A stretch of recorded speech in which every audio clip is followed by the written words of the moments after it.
Has it been run since then, or has it just? It hasn't run since 1985. So you're saying since 1985 the car hasn't been serviced, it hasn't been driven, it hasn't been started? That's correct. What I'm a little bit afraid of is when the cars have sat for all of those years. Well, Peter, that's a valid concern, I agree. But don't offer me $300,000.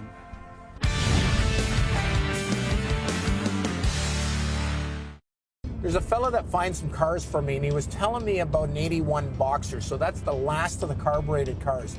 He said this guy's owned the car since brand new. The guy is a freak for having all the paperwork. The guy's got all the original pieces. He talked to him a little bit on the phone, and he says it might be time for him to sell. Guy wants all the money in the world for the car, but it sounds like all the car in the world. So even though it's more than what I really want to pay for it, you never know if you can get a deal done, and it's a lot easier to try and do it face to face, but it sounds like a great car. Come to look at the car? Absolutely. Cars have increased incredibly in the last 5 years, and I've come to the realization now is probably a really good time to sell. So he came to see my lovely car. I did. Tell me a little about it. Okay, Peter, it's a 1981. Yeah. And I bought it brand new, and I haven't driven it since 1985. Wow. How many miles are on it? 1,500. Wow. Okay. Nobody believes that, but that's genuine. As we're opening the door, it's like opening a Cracker Jack box. You never know what you're going to find. Okay, here's the car. Wow. So it was 1985 is the last registration. That's correct. That's correct. Yes. Wow. Has it been run since then, or has it just? It hasn't run since 1985.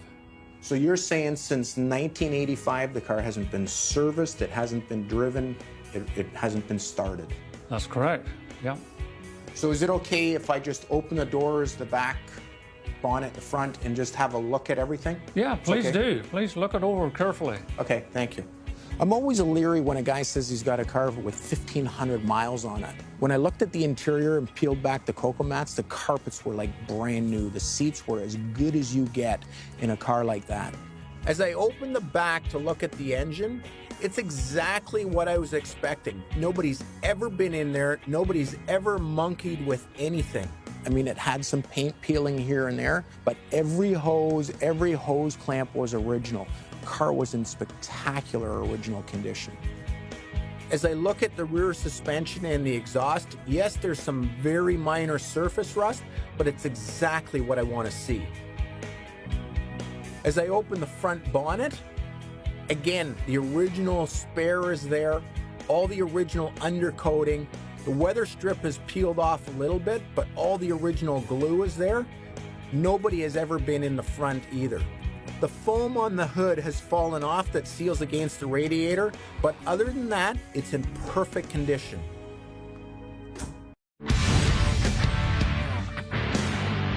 I got a call from a broker about an original owner Ferrari Boxer. I've got to buy this car.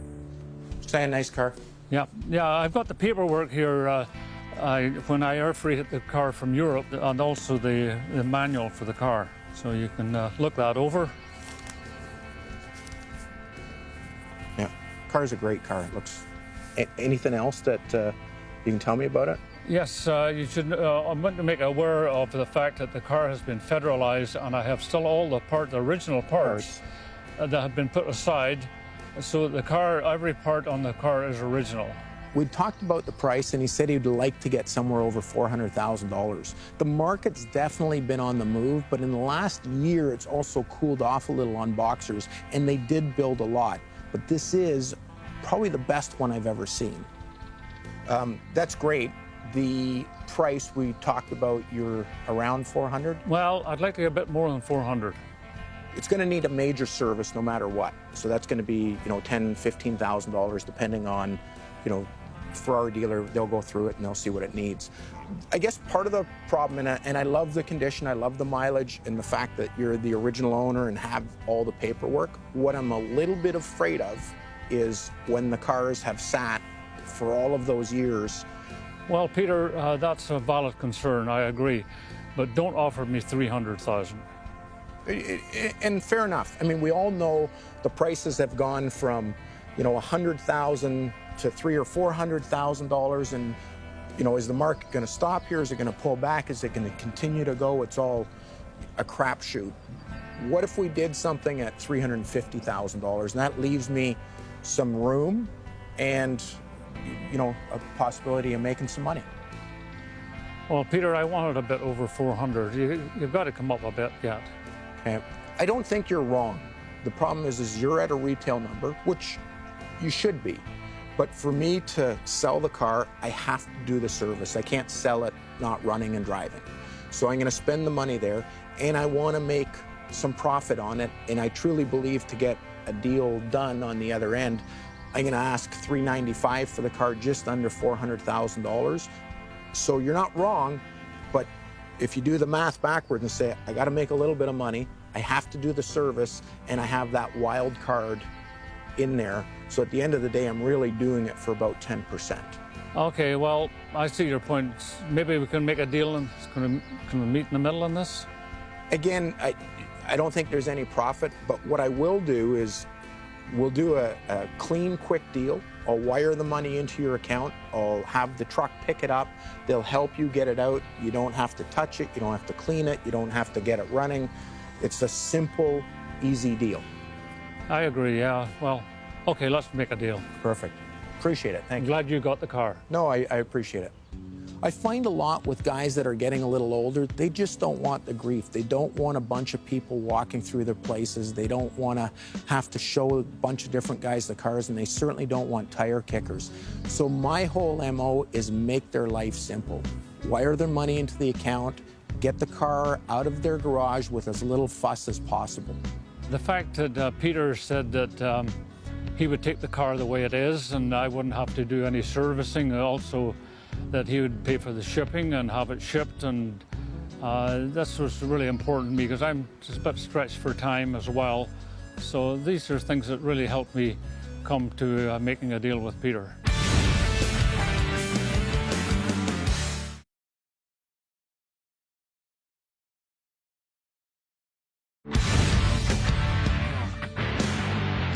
I just bought a great original Boxer from an original owner, but the car's been sitting a long time and still needs to be tweaked.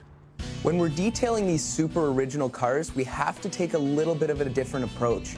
You don't want to go and put all the paint marks back. You don't want to touch up all the paint chips. What you want to do is take soap and water and clean all the dirt off, and that's it. Leave all the original patina.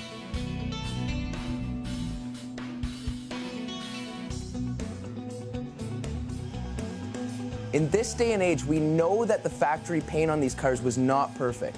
So what we're gonna do is simply polish it, but we're not gonna improve on the paint. We're not gonna take out the orange peel, the dirt. We're just gonna make it as shiny as possible while still preserving that original factory paint. The leather on these cars is typically fairly delicate, so what we wanna do is use a high quality cleaner and then a high quality conditioner.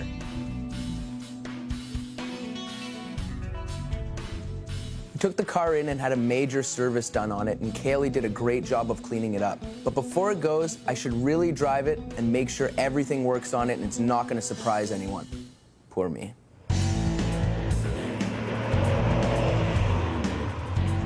As I'm currently driving one of these 512 BBs in North America, it wouldn't have been an option for me brand new. No BB was ever produced for North America because Enzo decided it was too much money to comply with all the environmental and safety regulations. However, immediately this opened the opportunity for a lot of third parties to start converting these cars so guys could drive them in the States. So they jumped from the 365 GT4 BB and they changed it to the 512 BB in '76. The 5 stood for the 5-liter, the 12 cylinder. This thing also has a dry sump in it, so it really made it an option for a track car back in the day.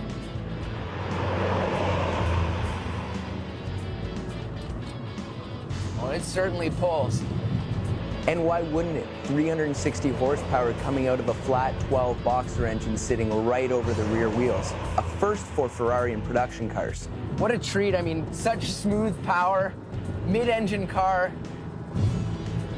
This thing was a race car. It's a real treat to be getting to drive something like this. I mean, it's a 12-cylinder Ferrari, 5-speed, 1981. cool car.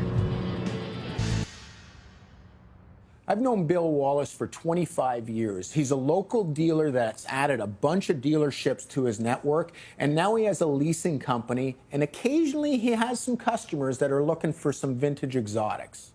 I've known Peter for over 20 years. We've been doing business and trading cars back and forth. We know the business, and we've come to know Peter as a reliable source of vehicles for our clientele. You know, we obviously haggle on price a little bit, but at the end of the day, we do business, we know what we're getting, and we can satisfy our clientele. I've known Bill, so when he comes in and says, I've got a guy that wants this boxer, I'm paying attention. Bill, how are you? Peter, I'm well. Good to see you, as always. Things Good are to see good? you. Can't complain. How about you? Very good, very good. What'd you think? Great. Thanks for letting me know on this car. I've got a really good customer, client of ours in our Wallace National Leasing, who is a Ferrari guy, understands, you know, Ferraris, has a Daytona, has a Dino. We currently lease him a 550 Maranello, and he's looking to upgrade that vehicle into something more classic. So, you know what? This might be just the perfect vehicle. You saw the ad? Saw the ad. Yeah, I looked over on your website. Looks good. You know, we've done business for 20 years, and I understand what I see is what I get. It's always good in that respect. So it's a 1,500-mile, one-owner car, original paint, original tires, original interior, just like what we had on the internet. No stories, no surprises. It's important to have those, you know, old friendships that are interested in the collector car trade and vintage car trade, but also reliable sources and business partners so that we can make sure that we look after our clientele, and that's the name of the game.